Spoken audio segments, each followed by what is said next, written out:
Nights at Freddy's. Compared to the later nights, this night is relatively easy and serves mainly as an introductory stage that accustoms the player to the game's mechanics. Freddy Fazbear will not be active unless the power runs out and will not move at all, although he can sometimes be seen facing the camera on the show stage. The only two animatronics that are notably active are Chica and Bonnie. However, an extremely inactive player may allow Foxy to attack if not viewing the cameras at all. Golden Freddy can also be summoned on this night, which can be problematic for an unsuspecting player that doesn't know how to get rid of him. This is arguably the best night to summon Golden Freddy, as the other animatronics will rarely attack the player, giving them lots of time to try to make the poster change to Golden Freddy's. Phone call.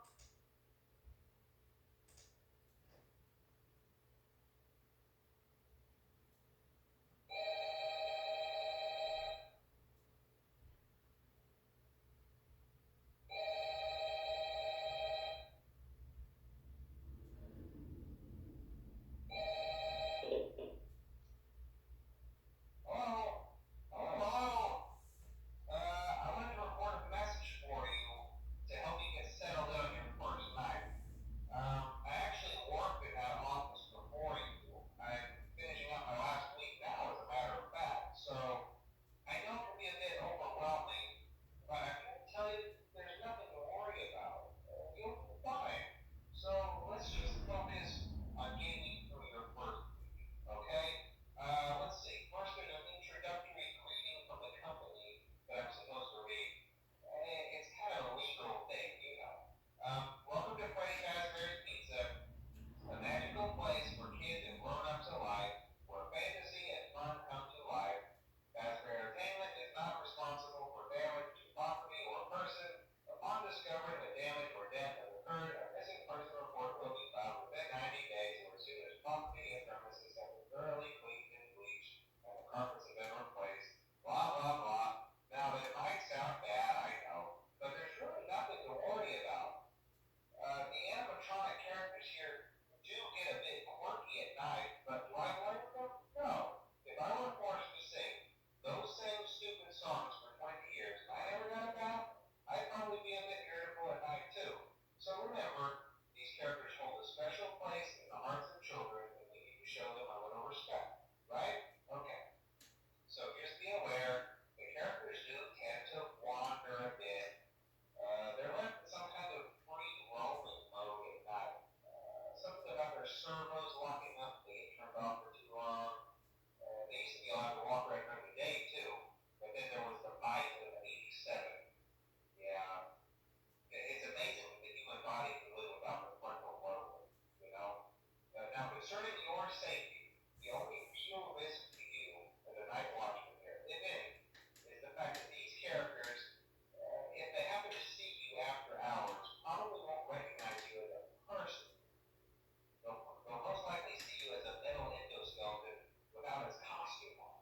Now, since that's against the rules here at Freddy Fazbear's Pizza, they'll probably try to Was forcefully time stuff just the an inside of abstract Freddy idea? Fazbear's suit. But was the student ready to become Now, the that wouldn't teacher? be so bad if the suits themselves weren't filled with cross beams, wires, and animatronic devices, especially around the facial area. Only So some. you can imagine how having your head forcefully pressed inside one of those could cause a bit of discomfort and death. The only parts of you that would like to see the light of day again would be your eyeballs and teeth when you pop out the front of the mask because, yeah, they don't tell you these things when you sign up. But hey, First Station of the Breeze, I'll chat with you tomorrow. Check those cameras and remember to close the doors only if absolutely necessary. Gotta conserve power. Alright, good night. Strategies. Just close the left door. A rather simple strategy can be used more successfully on this night compared to other nights. That is to simply close the left door and not do anything else. Do not check the hall lights and do do not check the monitor. This works because if Foxy leaves Pirate Cove to attack, the left door will prevent him from entering and attacking the player, and thus causing a game over. Also, if Chica sneaks into the office, she cannot do anything unless the player checks the monitor, which can be easily avoided. Using this strategy should be sufficient to survive the entire night, even if the power runs out. Bonnie's efforts will be proven futile should he approach, as the left door will be closed, and that is the only door through which he may enter the office. If a player is more concerned with losing power, they can wait until 2 a.m., around the time Phone Guy's message ends, to close the door. The animatronics are completely disabled until this time and will still be on the show stage. Using this strategy ensures that the power will not go out. On the mobile version, as the nights are only about half as long and the animatronics become active faster, it's best to wait until Phone Guy talks about them wandering around. They usually become active around this time. Phone Guy's message on the mobile version ends at 4 a.m. instead of 2 a.m. On the mobile version, if the player sits without doing anything at all, Foxy will usually enter the office around 60% remaining power. However, with such conservative power usage, the left door can be closed at around 80% remaining power and left this way for the rest of the night, so there is plenty of room to work with. Spotlight stage.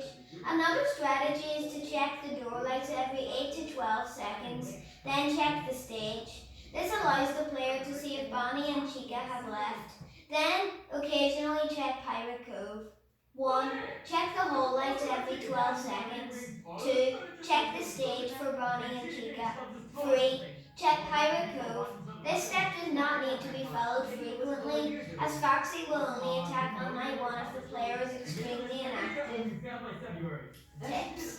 The player should get accustomed to many of the vital mechanics utilized throughout the game as quickly as possible, namely the importance of the hall lights, doors, and conserving power. As Phone Guy says, the player should use it only when absolutely necessary. The player should also try not to use too much power. Although this is the first night, power does drain fairly quickly, regardless of the night. Learning to look at all the cameras quickly and efficiently is recommended. The player should learn the patterns of the animatronics. Chica will only approach the right door while Bonnie only approaches the left. Foxy can be active and attack on this night before his official introduction on night 2, although this requires the player to be ideal for an extremely long period of time. Also, he doesn't usually attack before 4 a.m. comes. It might also be useful to note that each hour in the game has a total duration of 1 minute and 25 seconds, meaning each night lasts about 8 minutes and 30 seconds. In the mobile version, each hour lasts approximately 45 seconds. However, this means that the power decreases faster as well, and the animatronics are more active as to balance out the difficulty. Bonnie and Chica tend not to move until around 2 to 3 a.m. or around the end of the phone call. This is not the case for other nights, meaning the player really doesn't have to do much for a little while. Being sure to watch Pirate Cove is recommended, however, as Foxy will activate if the player is ideal for too long. Many beginning players will desire for the highest level of environmental awareness as possible. While it may provide some comfort to visually understand the locations of the animatronics via the monitor, it is also very key to listen to the environment. Along with more ambient noises, the player may soon discover that certain sounds actually enhance their current spatial awareness. 1. Whenever the player is able to hear footsteps, they automatically know that either Bonnie or Chica is active, on the move, and near the office. Typically whenever they reach the west and east halls. Whenever a series of loud, metallic clattering noises can be heard, the player automatically knows that Chica has wandered into the kitchen, which eliminates any reason to check on her. The noises in the kitchen can be even heard in the monitor's lower. 3. Randomly, the player can hear Foxy sing during the night, which is an indication that he is not moving from Pirate Cove. Because the animatronics are not active on this night. It is considered the best night for summoning Golden Freddy, as the other animatronics will not really be bothersome. It is also said that Golden Freddy appears most often on this night at night 3. New players may not know what to do when they see him, therefore he can be a real threat to inexperienced players. If the poster in the West Hall corner changes to a close-up and golden yellow picture of Freddy with hollow eye sockets, then this means that Golden Freddy will appear in the office when the monitor is lowered. Getting rid of him is easy, however, and the player has a fair amount of time to react once he is in the office. If he appears, simply raising the monitor will cause him to disappear. Trivia: the phone recording on this night is the longest of the 5 phone recordings, stopping shortly after 2 a.m. The order of animatronic activity from greatest to least is Bonnie, Chica, Foxy, and Freddy. This is one of 2 nights where Freddy doesn't move from the show stage unless the power goes out, the other being night 2. A reversed, lower-pitched version of the night's phone recording can sometimes be heard as ambience in 5 Nights at Freddy's 4. There is a secret to skipping nights in the game. If the player presses the C, D, and plus key in order, the time will change to 6 a.m. and they will automatically skip night 1. This can be used for the succeeding nights as well. On the mobile version, there is an extremely rare chance that Chica will not activate this night. The owl for night 1 is actually 0000. Since Bonnie's owl is incremented by 1 at 2 a.m., 3 a.m. and 4 a.m., he only starts to move at 2 a.m., shortly after the phone call has ended. Chica's and Foxy's owl levels are incremented at 3 a.m. and 4 a.m., which is why they too activate on night 1. It is quite rare to see Foxy on the first night, but theoretically he can attack starting at 3 a.m. Contrary to the mentioned just close the left door strategy, it is theoretically possible, albeit unlikely, for Foxy to attack twice or maybe even 3 times. Should this happen, he will drain enough power for the player to fall to 0% and get killed by Freddy.